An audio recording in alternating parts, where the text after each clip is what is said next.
পাঠিয়ে দেবেন আমার এই ঠিক মানে ইমো বা হোয়াটসঅ্যাপ নাম্বার পাঠিয়ে দেবেন, এরপরে ভিডিও কল দিবেন।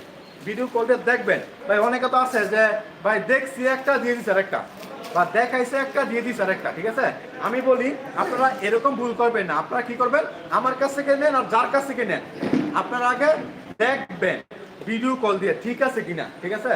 যদি ঠিক থাকে তাহলে ওদের কাছ থেকে অর্ডার করার চেষ্টা করবেন। একটা জিনিস মনে রাখবেন, যে ভিডিও কল দিয়ে মাল দেখায় সে কখনো প্রতারণা তেমন করে না, আমি পাই নাই, ঠিক আছে? অনেক বলে যে ভাই আমার টাকা মেরে দিয়েছে, হ্যাঁ আমাকে এইটা ওইটা কাপড় দিয়েছে, তাদেরকে জিজ্ঞেস করি যে ভাই আপনাকে কাপড় নেওয়ার আগে ভিডিও কল দিয়েছেন? সে বলে না, আমি তো ভিডিও কল দিই নাই, ছবি থেকে অর্ডার করছি। ছবি থেকে অর্ডার করবেন না, আপনি ভিডিও কল দিয়ে দেখে নেবেন। আমি আপনাকে এই কাপড়টা দেখা, মনে হতে পারে এই কাপড় দেখায় আমি আপনাকে 400 টাকার কাপড় দিয়ে দিয়েছি, হতে পারে পরবর্তীতে আপনার নাম্বারটা ব্লক করে দিলাম, এমন কিন্তু অহরহ হচ্ছে। এই জন্য এমন একটা প্ল্যাটফর্মের সাথে বিজনেস করবেন, এমন একটা দোকানের সাথে বিজনেস করবেন যাতে